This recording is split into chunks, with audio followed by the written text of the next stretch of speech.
Les choses s'accélèrent à la Régie des eaux conformément à la vision du chef de l'État. 2022 est une année solution et perceptible à la Régie des eaux avec la réception de matériel tant entendu, avec des équipements de captage de l'usine de l'ozone par le directeur général Clément Moubiaï Kanchama, le manager par excellence.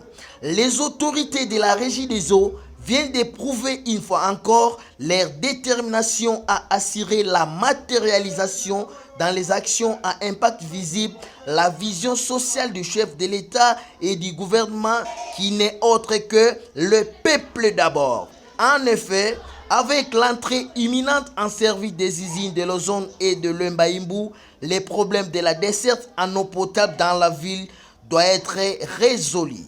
Les autorités de la Régie des eaux méritent d'être soutenues et encouragées dans les efforts qu'elles entreprennent pour assurer l'accès durable à l'eau potable. Nos impressions sont plutôt très bonnes, comme nous le disons depuis le début de cette année 2022 avec Félix-Antoine Tshisekedi Tshilombo.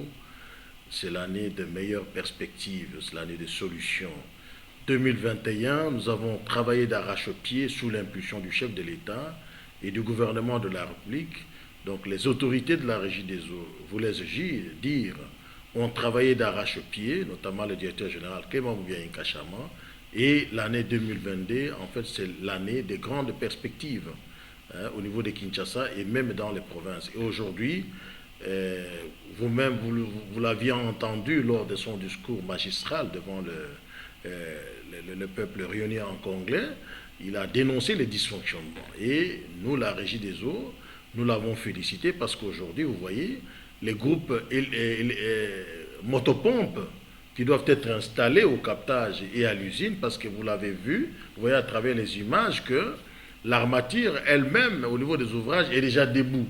Il faut placer maintenant les groupes motopompes et les armoires électriques et les autres matériels, de manière à permettre qu'on avance et que le plus rapidement possible, que l'usine de l'ozone, tout comme de l'Embaïmbou, rentre, n'est-ce pas, en service pour permettre à la population quinoise qui attend depuis plusieurs années de goûter, n'est-ce pas, aux gouttes d'eau potable qui vont provenir de ces deux grandes usines. Donc aujourd'hui, la Régie des eaux est plus que satisfaite, n'est-ce pas, de recevoir ces matériels-là à travers la cellule d'exécution des projets eau, la CEPO.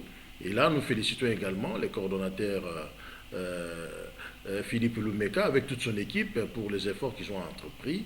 Et nous félicitons également les autorités de la Régie des eaux, notamment le directeur général Clément Moubiaï Kanchama, pour les efforts là qu'ils sont en train d'entreprendre, de continuer à matérialiser, n'est-ce pas, dans les actions à impact visible, la vision sociale du chef de l'État, Félix-Antoine Tshisekedi Tshilombo, et du gouvernement de la République, n'est-ce pas, dans le domaine social. Comme vous le savez, les chefs de l'État essaient de nous rappeler le peuple d'abord.